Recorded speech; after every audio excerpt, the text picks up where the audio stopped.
tells the story of the world and of our lives. Sometimes that history goes bump in the night.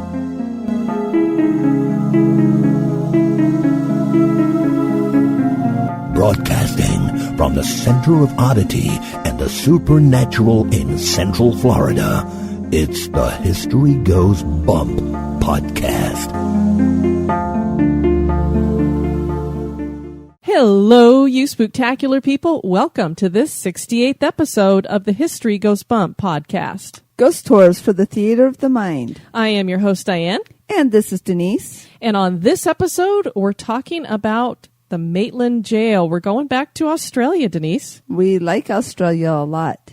We do. They have all kinds of cool hauntings down there. And this jail is, well, basically considered one of the worst jails probably anywhere in the world. And it was open until just a little while ago. Ooh, that's really creepy then. Indeed. So we're going to be talking about the history and hauntings of the Maitland Jail. But before we get into that, we want to point you towards our website, historygoesbump.com. Has everything you could possibly need in order to get involved more with the show, whether it's where you can listen to the show, how you can catch up with us on social media. Our archives are up there. You can also find the blog, which has all of our show notes. You can sign up for the newsletter. You can also donate to the show there. And all of that helps with the overhead of the show, helps us with the expansion of the show and bringing you more content. And there are rewards at different levels of giving. If you'd like to tune in to the Haunted True Crime Podcast, it's $5 a month. You get that plus any extra bonus casts. We did one for 9/11, and we'll probably do one with some of the extra bonus material that we did while interviewing Janice Carlson, a medium that we're going to be having come up in one of our future shows here. Episode 70. Denise, if anybody wants to send us some feedback, how can they do that? They can do that at historygoesbump@gmail.com. And we did have another person join us at the Spectacular Crew. We want to welcome Amy. Hey, Amy, welcome. Denise, we have a meetup set up for October. Yes, we do. Yay, I love meetups. They're my favorite. To get us in the Halloween spirit, we are going back to St. Augustine, and this time we're not going to do a city tour. We're going to a specific location That Diane really, really likes because we're going to a lighthouse. We're going to the St. Augustine Lighthouse, and the really cool part about this tour is that you get to go up into the lighthouse at night because it is still a working lighthouse, and we get to go up at night and explore on our own with only glow sticks. Yes, and we have all the details up at the website. You just click on the events tab, or you can go down to the bottom of the front page and it's there. October 11th, and it starts at 7:30 p.m. Eastern Time, and we meet at the St. Augustine Lighthouse. The tour is called the Dark of the Moon Tour. It's located at 81 Lighthouse Avenue, and generally what we have people do is you go to their website so that you can get your tickets. Make sure you're on the 7:30 tour for October 11th so that you're sure to be with us. You can find those tickets at staugustinelighthouse.com/events/darkofmoon.html. Or if you go to the events page, we have the link right there for you. You can also call us. We have the number up there if you want to get some extra details or make sure you get on the right tour with us. And some of the key things that we're going to get to do with this, they have nature trails all around there. We'll get to explore those. And if you can't find anything, we could always make really cool designs with the glow stick. Again, we will be going up and great, Denise, fabulous. We will get to go up into the lighthouse. So just keep in mind, it's about 219 steps. So just based on your health and that kind of thing, if that's something you can or cannot do, that is part of the tour.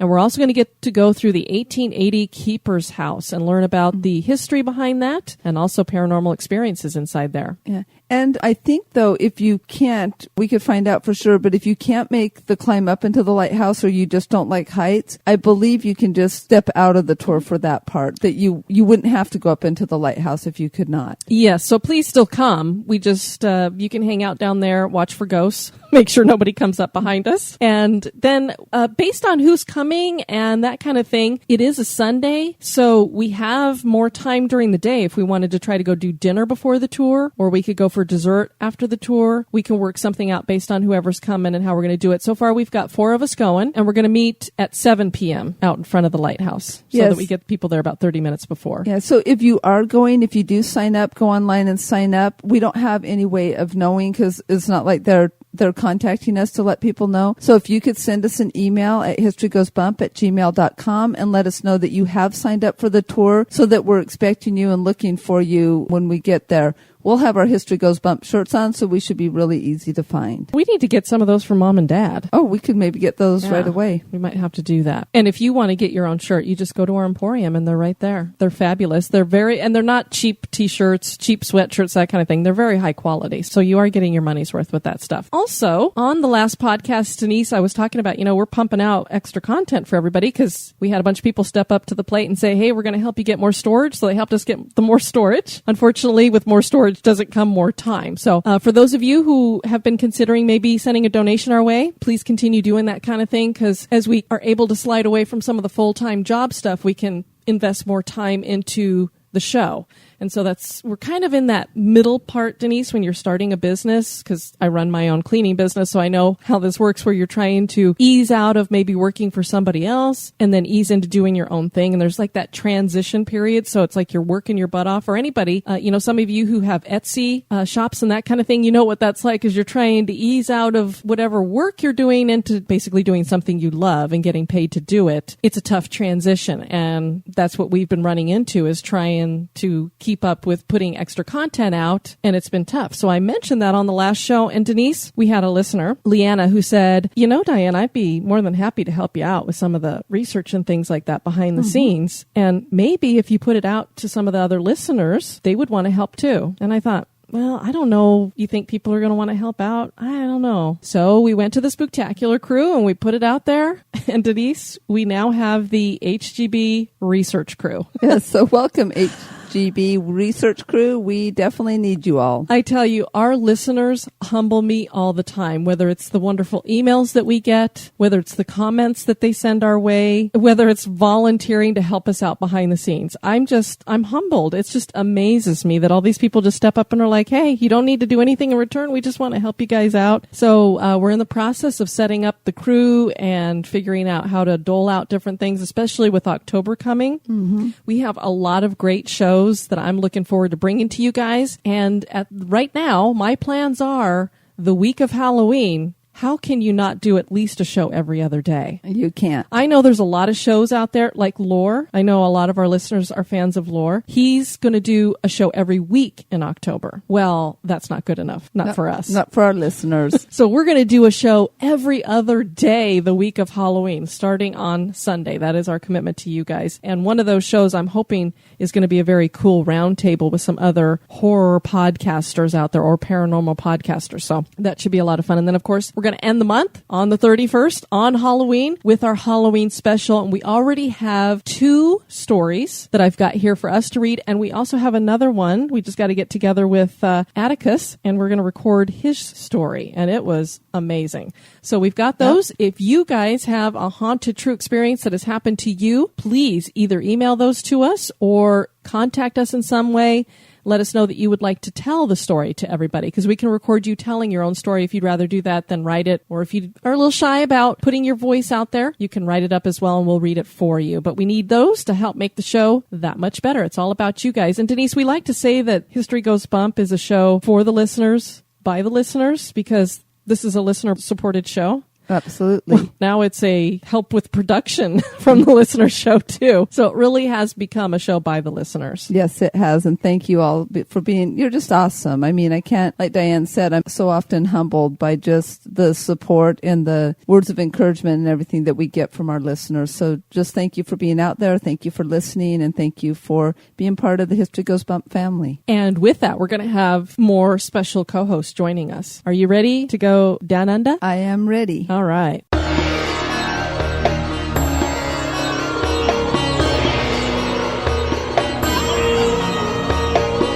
Become an executive producer of the History Goes Bump podcast for as little as $1 a month. For $5 a month, you can access exclusive content like the Haunted True Crime Bonus Cast. And for $10 and above a month, you get all that plus awesome History Goes Bump gear. Check out patreon.com/historygoesbump for more information. Or you can give us a one-time donation by clicking the donate button at historygoesbump.com.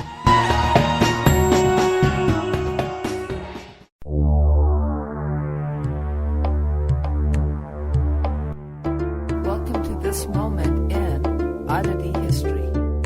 The miracle chair in Naples, Italy looks nothing like a chair. It is basically a recessed area of a stone wall with a rectangular stone seat jutting outward. Although it does not look impressive, it apparently has an impressive power. The chair was blessed by Sister Maria Francesca in her last days and is now able to bring fertility to infertile couples. She lived 200 years ago, and she is believed to have presented the stigmata of Christ, meaning she bled on the palms of her hands. They even call her today Saint Maria Francesca of the 5 wounds of Jesus. People gather in a church near the chair and wait their turn in the chair. Once a woman is seated, a nun crosses the woman on her forehead and on the stomach, using a cross constructed from the bone and hair of Sister Francesca. One woman claimed that she had 3 years of infertility, and then she became pregnant after sitting in the chair. The walls of the church are covered in birth announcements. Does the fertility chair actually help women to become pregnant? We don't know, but sitting in a stone chair in hopes of becoming pregnant does seem a bit odd.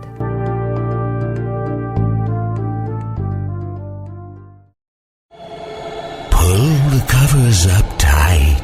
That chill you feel isn't the air conditioning.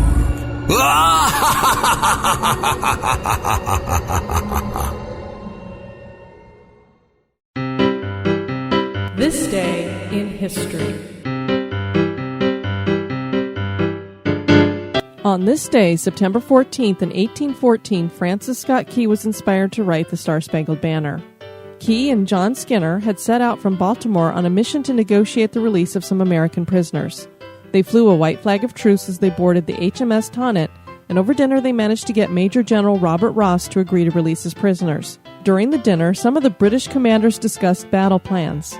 For this reason, Scott and Skinner were held captive until after the British attacked Baltimore. Fort McHenry came under attack on September 13th, and Key witnessed the fighting. He saw the rocket's red glare coming from the British HMS Erebus, and he witnessed the bombs bursting in air. He also saw that the small American storm flag flew above Fort McHenry. He was unable to watch the rest of the battle and would not know until morning how things turned out. The storm flag was lowered during the night, and the larger stars and stripes were raised above the fort. When Key woke up in the morning and looked out at Fort McHenry, he saw that the flag was still there. That particular flag was made by Mary Young Pickersgill and hangs at the Smithsonian Institute today. Key wrote the poem Defense of Fort McHenry over the next few days, and it later became America's national anthem.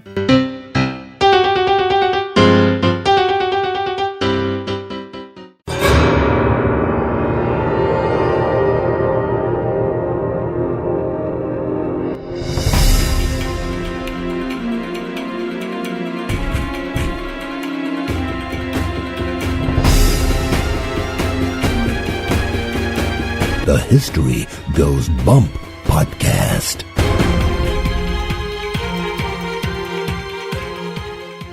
Maitland Jail is considered Australia's hardest jail. For nearly 20 years, the jail has stood empty. But for 150 years, this jail housed some of Australia's worst criminals. Behind the sandstone and the razor wire of this modern-day tourist attraction, some of the worst brutality occurred, from murders to rape and, of course, suicides. Inmates claimed that the cells were concrete coffins. This kind of energy and emotion usually feeds unexplained activity. Rumors of hauntings permeate the stories about the jail. Come with us as we explore the history and the hauntings of the Maitland Jail. Maitland Jail is located in East Maitland in New South Wales, Australia.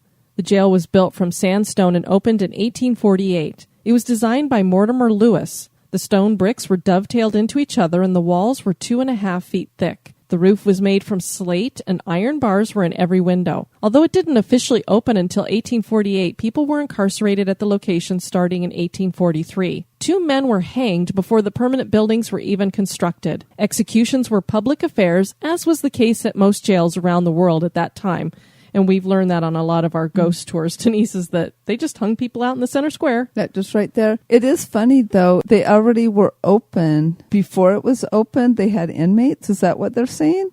Yeah, the main building was not completed yet. They just kind of brought him into whatever makeshift thing they'd thrown together. And just kind of locked him up until they could lock him up. And what's funny is it must have had enough security in this makeshift place that they had put together, because the jail they were moving him from, that's why they moved him from this jail, is because there was no security there. And they're like, no, this isn't going to work, so we need to get better security. So we're sending him over here, even though the jail's not quite done yet. Executions continued through 1897, and 16 men in total were put to death. 3 for rape and 13 for murder. Starting in 1861, executions were done inside the jail rather than publicly. The following is from the Maitland Mercury, written about the execution of George Waters Ward in 1849. Quote, on Monday morning, George Waters Ward, convicted at the late Maitland Circuit Court of the murder of Richard Connolly, was executed inside the walls of the Maitland Jail, in the presence of several hundred persons, including a great number of children and some women. A great number of children? Why would you take your children to watch somebody be executed? I don't know. That won't cause any nightmares. About 5 minutes past 9 o'clock, Ward was brought out from the jail into the yard, accompanied by the Reverend Mr. Rusden, who had been with him since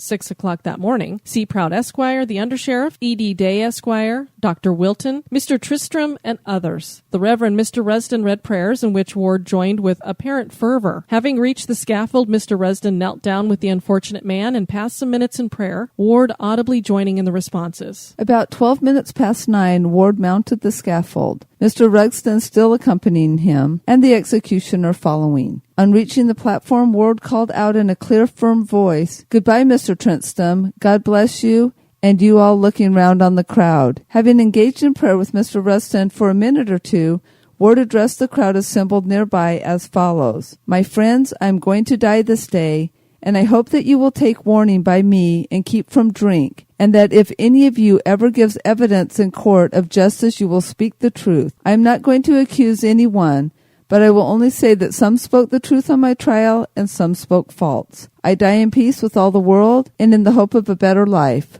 I pray for you all and hope you will all take warning by my example. The executioner then fastened the rope around Ward's neck and put a white cap over his head and face, during which Mr. Rusden continued praying and Ward joined with him. Mr. Rusden then left the scaffold, and the bolt being drawn, the wretched man fell and died after struggling convulsively for a few minutes. Ward's bearing on the scaffold was firm and composed throughout. End quote. Wow. You would think when somebody gets hung, hello, snap the neck, you're done. But he struggled convulsively for a few minutes? How horrible. And then there's kids watching. I still can't get over that.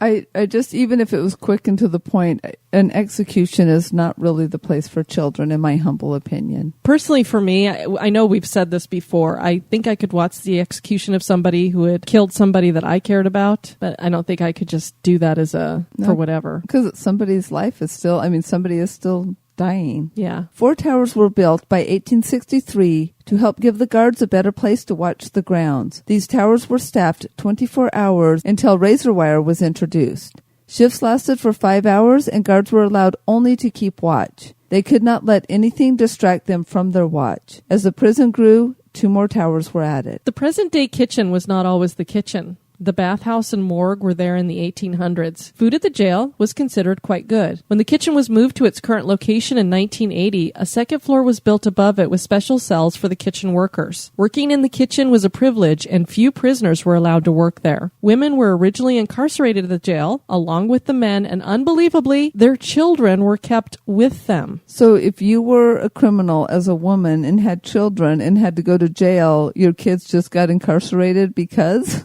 Yes, things. Or if you had a child in jail, you kept it with you. I thought, wow, when we were talking about places over in Scotland and Ireland and the jails that are there and how they would incarcerate children for stealing bread or something, these are innocent children who haven't done anything. Mom's in jail, so they're in with her. Amazing. And that was, I think, up until the 1950s they did that. So that was a long time they had women there. There was a women's wing, which was called C Wing, and a day wing called the D Wing, and the conditions were deplorable. The cookhouse was next to D Wing. Both the cookhouse and D Wing were demolished in the 1980s to make room for a larger exercise field. B Wing had its own exercise area, as did 5 Wing. There was a chapel built within the jail in 1868. Every prisoner was given a Bible here upon their arrival. The jail had its own hospital that could care for 7 men at a time, and only if they did not have a terminal disease. The hospital moved around through 4 locations. So if they have a terminal disease, do they just off them or just not treat them? No, they sent them somewhere else. I'm not sure where, but no. Okay, I'm like, well, if you have a terminal disease, forget the hospital. You just die alone in your cell, which, I mean, for some people. Give them a blanket. Yeah, Jeffrey Dahmer, hand them a blanket and let them die.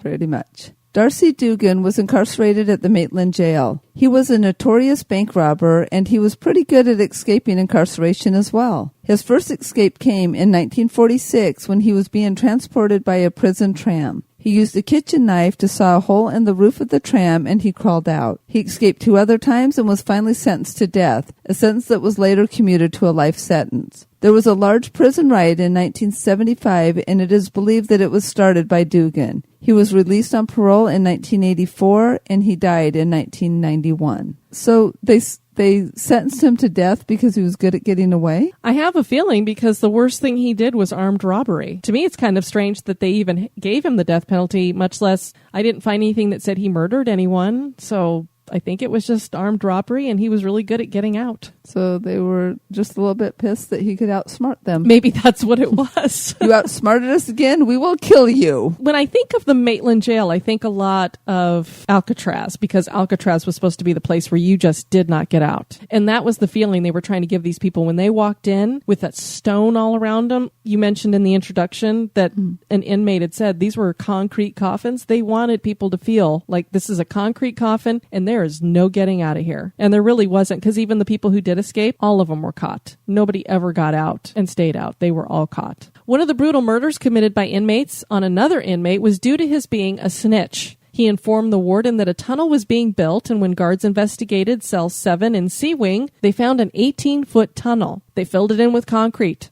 The snitch was later found with his throat slit so deeply that his head swung back on his shoulders. Guess that'll teach him to talk. It was decided in 1996 that the jail was overcrowded and too expensive to upkeep, so plans were made to close down the facility. In 1998, the closing was final and inmates were moved to other locations. Now, the jail is open for tours and as a museum. Special events are held there as well. Much of the original buildings and cells have survived. People can get a good feel for how much jails changed through the decades by visiting Maitland Jail. They can also experience what it was like to be locked up in this place. So the thing is they built these original buildings, and then they would update and expand and build other buildings and such and put in new cells, but they never got rid of the old stuff unless they just completely demolished them. So you can go through, here's where the old cells were, and here's the more modern day cells. That would be a very interesting place to visit. I think so. Not as a criminal, as a tourist. It's a pretty big place, and it does look fascinating. For 150 years, death and brutality were an integral part of the history of the Maitland Jail, and possibly that is why it's considered to be one of Australia's most haunted sites.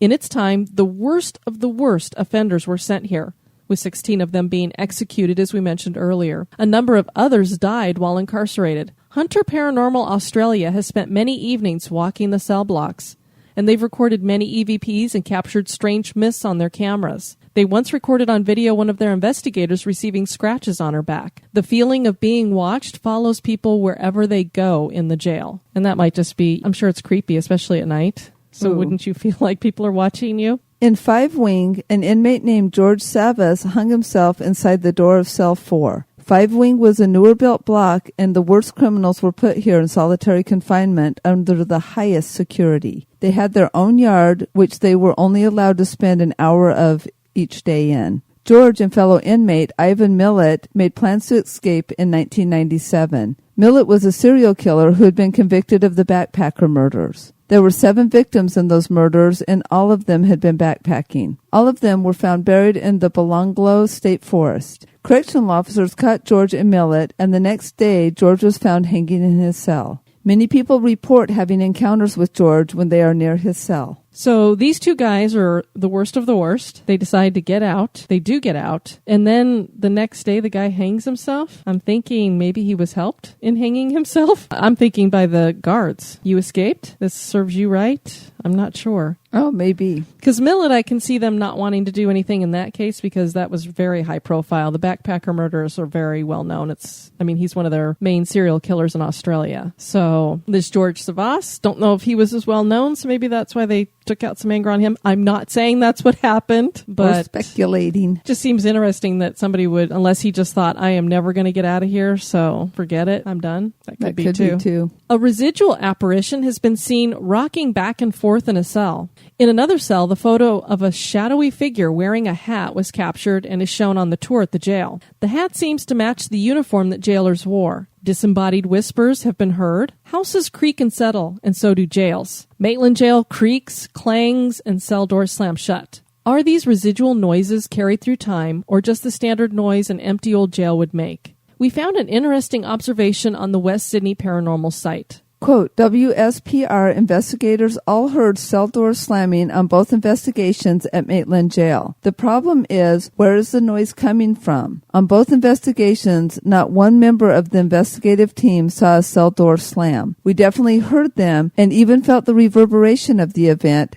However, no physical evidence was found, i.e. no closed doors. We weren't able to really isolate where within the building the sound came from. And on investigation, we couldn't find any doors closed. Is it possible that what we heard is a residual event? Are we tuning into a parallel dimension of when the prison was in use, or an alternate reality of an active spirit? This is something we need to research more and really look into on our next visit. All we can say at the moment is that these sounds are definitely unexplained. I can guarantee that there was no one physically present that could have made those noises, end quote. And let me just say, I really liked this group's website, Denise, because they did this kind of thing where they would get some evidence and then they would do the debunking thing and try to see where was this coming from. It wasn't like when you're watching some of the shows on TV where it's like, did you hear that? Did you hear it? So I like that they're like, what is this? They have different ideas of what it could be. And we didn't see any physical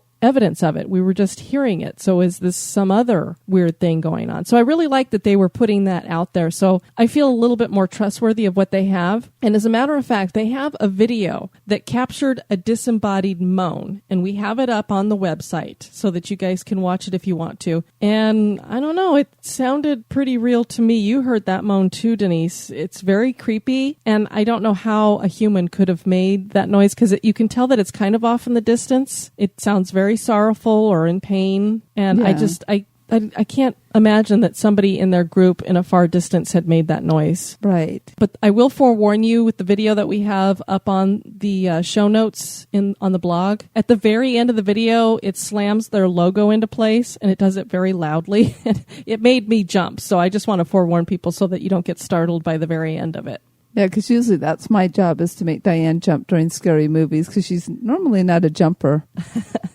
Another tale claims that Cell 4 in the C Wing housed an inmate who conducted satanic rituals in his cell. He wrote occult graffiti on the walls, which is apparently still there. In a final act, he committed suicide by setting himself on fire. One poor guard was given the job of cleaning the mess up, and although he was considered to be a level-headed guy, he would later be found in his bathroom at home with his wrist slit. He had broken the mirror and used a shard to do the deed. Before dying, he wrote a message in his own blood explaining that he had to do this to prevent satanic forces from being unleashed. No one enters Cell 4, and it is still padlocked to this day. And I think that's how it should stay, because we never, ever want to tempt the spirits. Exactly. As we have found with other jail locations, the depressed and angry emotional energy collected throughout the years lends itself to claims of haunting activity. Are some of the inmates who served time here and perhaps died here still here in the afterlife? Is there more to the disembodied noises than just overactive imaginations? Is Maitland Jail haunted? That is for you to decide. And I've seen interviews with a guard who had worked there for many years. I think it was 15 years, and he said he never experienced anything, but he sure heard a lot of stories. So sometimes I wonder if it's not just based on